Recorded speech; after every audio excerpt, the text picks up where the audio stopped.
5 यज्ञ बताई है। एक यज्ञ है धर्म की, जैसे भंडारे करना, भोजन कराना, और दूसरी यज्ञ है ध्यान, परमात्मा को याद करना। उसका मेडिटेशन का अर्थ यानी हठ योग। ध्यान यानी उसका चिंतन बना रहे। जैसे किसी को टेंशन हो जाती है किसी भी बात की, उसका मन हटाए से नहीं हटता उस टेंशन पॉइंट तक, तो वो मेडिटेशन है। तो ऐसे भगवान की टेंशन बने, उसको याद रहे, उसकी वहां जाने की ऐसी लगन लगे, दैट इज मेडिटेशन, हमारा मेडिटेशन। और जो हठ योग करते हैं वो मेडिटेशन नहीं है, वो हठ योग है, वो सदग्रंथों में निषेध है। तीसरी एक हवन की, देसी घी की जोत जलानी चाहिए। जैसे हम अपने देसी माने गाय भैंस का दूध, जिस देश में जैसा, उनका घी से जोत जलानी चाहिए। दूध से घी बनाकर उस प्योर घी का, शुद्ध घी का जोत जलाते हैं, तो ये हवन यज्ञ है। इन सभी यज्ञों का ही प्रतिफल वर्षा होती है। वर्षा से अन्न होता है, अन्न से मनुष्यों की तृप्ति होती है और उनकी उत्पत्ति होती है। फिर बताया है कि एक यज्ञ धर्म की, दूसरी यज्ञ ध्यान, तीसरी यज्ञ हवन की, चौथी यज्ञ परिणाम, और 5वीं यज्ञ है तत्व ज्ञान की, सत्संग की, सब अध्याय की। तो ज्ञान यज्ञ 5 वक्त की नमाज कर लो, ज्ञान यज्ञ, या सुबह शाम दोपहर के जो हम आपको नित्य नियम बताते हैं वो नमाज है आपकी। और जैसे सिख धर्म के अंदर एक जप जी का पाठ करते हैं, वो उनकी नमाज है। नमाज में स्तुति, भगवान की प्रार्थना। और प्रणाम यज्ञ, सिख धर्म के अंदर भी दंडोत प्रणाम करते हैं, तो ऐसे प्रणाम करते हैं।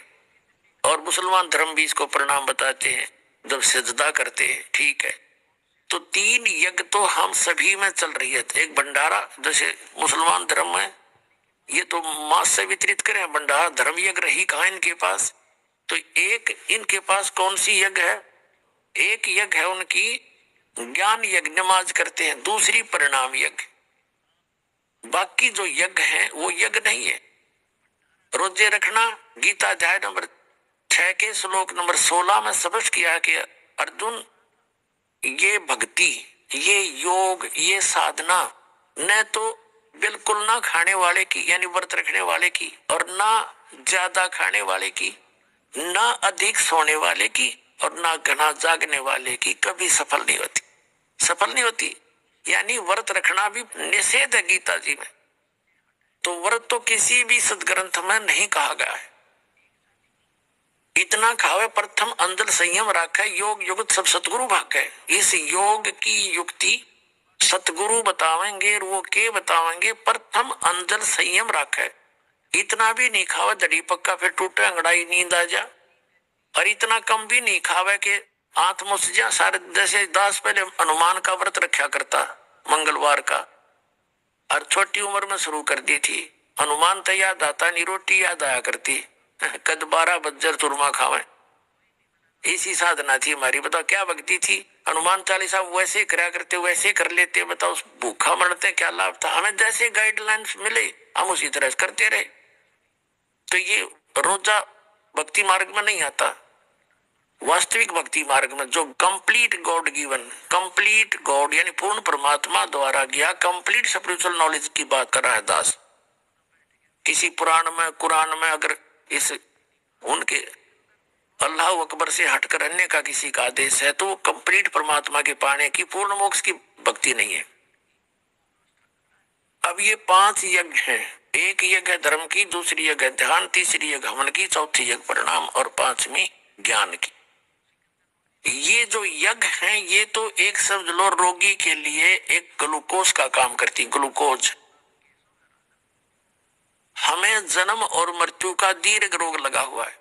जब तक जरा और मरण यानी बुढ़ापे का कहर और मृत्यु का रोग नहीं कटेगा तब तक हम सुखी नहीं हो सकते।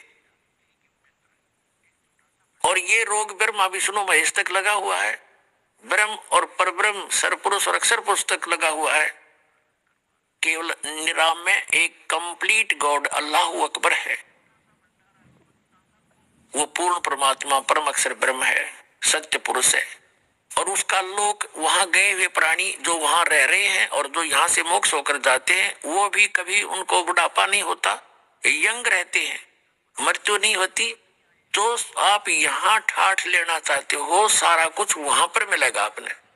वहां ऐसे ही नर और नारी करके आपकी सृष्टि है, आपके बच्चे होंगे, लेकिन वो युवा अतिथि में आकर के कभी इससे आगे ना उम्र घटेगी, वो उस अतिथि में रहेंगे और कभी मृत्यु नहीं होगी। अपनी आत्माओं, अब आप हो और आपके बच्चे हैं, आपकी पत्नी है, आपके बच्चों की पत्नियां हैं, आपके छोटे छोटे पोता पोतियां हैं, आपको कितने अच्छे लगते हैं।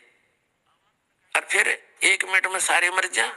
जैसे पीछे एक सन 2000 के अंदर 26 जनवरी सन 2000 को इस गुजरात के अंदर एक भूकंप आया था। कई कई मंजिल की कोठियां बनाने में पूरा पूरा जीवन लगा दिया था उन लोगों ने, 2-2 पीढ़ी लगी रही थी और उन्हीं के नीचे दब के मर के समाप्त होगी। और दूसरी बात एक विचार करने की है, जैसे मुसलमान भाई कहते हैं कब्रों के अंदर उनको दबा देते हैं और वो वहां रहते हैं, तो उस साइक्लोन के अंदर, उस भूकंप के अंदर उन कब्रों का पता नहीं कहाँ गए, बड़ी बड़ी कोठियों का पता नहीं वो कहाँ गए।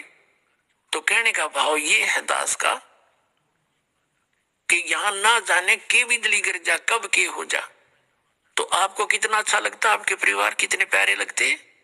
अरे एकदम कोई एक एक बच्चा भी मर जा, तरफ तरफ का टक्कर मारते हम, माँ बाप मर जा बच्चे रोते हैं, बच्चे मर जाते माता पिता रोते हैं, भाई बहन रोते हैं।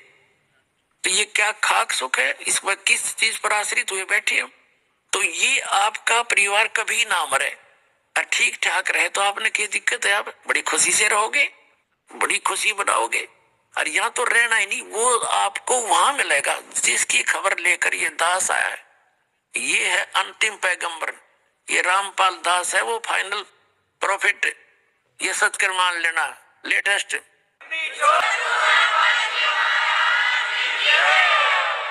और विद कंप्लीट स्पिरिचुअल नॉलेज और with complete method of worship इस दास के पास है।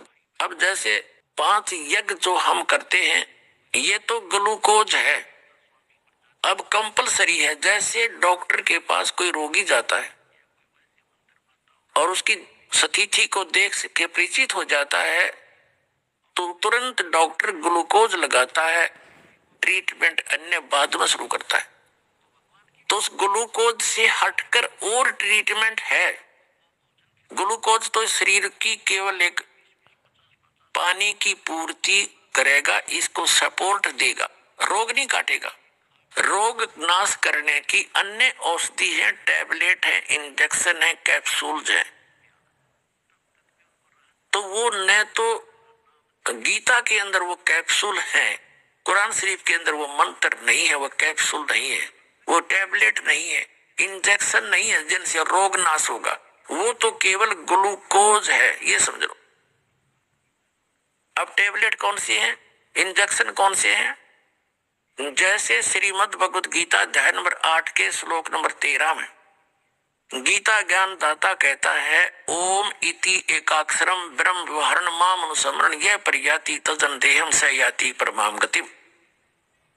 मुझ ब्रह्म की साधना का केवल ओम एक मंत्र है, नथिंग एल्स। जो अन्य जो मंत्र जाप करते हैं गीता जी में कहीं नहीं है। जैसे ओम नमः शिवाय, ओम नमः भगवते वासुदेवाय और जितने भी मंत्र एवं नमः, ये मंत्र नहीं है, ये गीता में प्रमाणित ही नहीं है। इसके अतिरिक्त जो साधना भक्ति करते हैं वो गीता अध्याय नंबर 16 के श्लोक नंबर 23 और 24 में निषेध है कि शास्त्र विधि को त्याग कर जो मनमाना आचरण करते हैं उनको न सुख होता है, ना उनकी गति होती है, ना उनको कोई सिद्धि प्राप्त होती है, यूजलेस। इसलिए अर्जुन, भक्ति के लिए तुझे सदग्रंथों का आधार ही मानना चाहिए। तो गीता ज्ञान दाता ने केवल एक वो मंत्र बताया और गीता को सर्वोच्च मानते हैं सब हिंदू धर्म के भाई, और गीता वाली एक भी क्रिया नहीं करते, उसके हटकर ही साधना करते, पढ़ते गीता को है।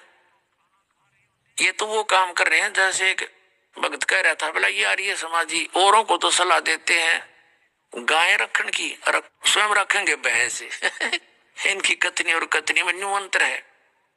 तो ये खुद ऐसा ही करते हैं, औरों को सलाह देते हैं गीता पढ़ो और मंत्र देते हैं ओम नमः शिवाय, ओम वासुदेव, ओम भगवते नमाय, एवं नमः, पता नहीं कितने सरनामा विष्णु का बना दिया।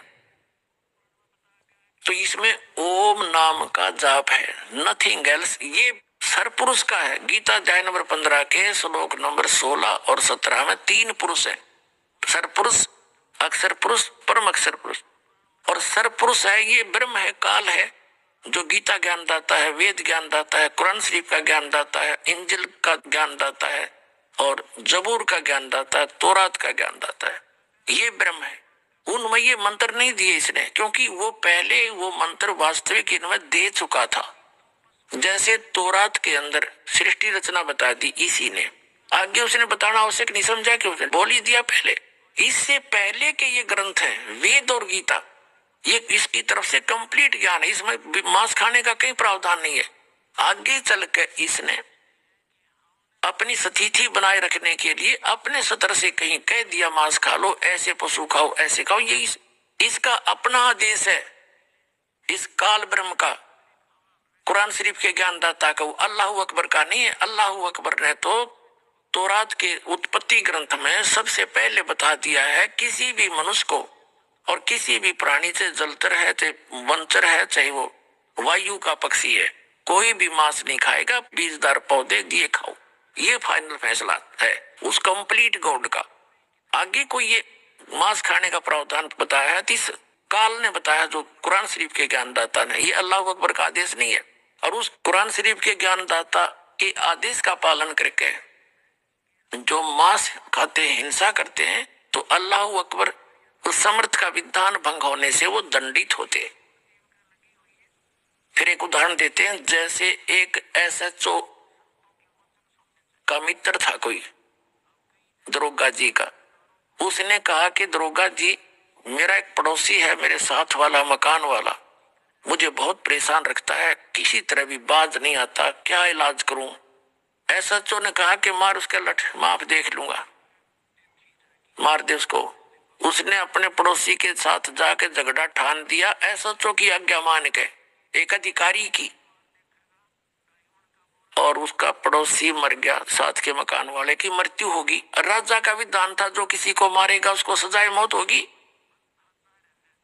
उस अधिकारी SHO की आज्ञा का पालन करके एक व्यक्ति की मृत्यु कर देने से उसको सजाए मौत हुई, क्योंकि उसने राजा का कानून तोड़ दिया एक अधिकारी के कहने से, अधिकारी की आज्ञा पालन करके। इसी प्रकार वो कंप्लीट गॉड का विधान उसने बता दिया तौरात के अंदर और बाइबल के उत्पत्ति ग्रंथ में, कि कोई भी मांस नहीं खाएगा, तुम्हारे लिए ये बहुत भरपूर खजाना दे रखा है। उसके अतिरिक्त किसी कुरान शरीफ के ज्ञानदाता ने आदेश दे दिया मांस खा लो, ऐसा खा लो, ऐसा ना खाइयो, तो वो अल्लाह अकबर का आदेश नहीं, उस दरोगा जी का आदेश है। उसका पालन करने से आपको दंडित होना पड़ेगा। उसके लिए कहा है सूक्ष्म वेद में कि मुल्ला जी, आज आप मुर्गी मारते हो, अगले जन्म में ये मुर्गी तो मुल्ला बनेगी, आप बनोगे मुर्गी और ये तेरी गर्दन काटेगा। ये टिट फॉर टैट कभी नहीं जाएगा, भूलना मत, अपना विधान मत बना के बैठे। तो इस प्रकार ये जो विधान है मांस खाने का, ये अल्लाह अकबर का नहीं है, कंप्लीट गॉड का नहीं है, परम अक्षर ब्रह्म का नहीं है। तो अब जो प्रसंग है उसी पर आते हैं।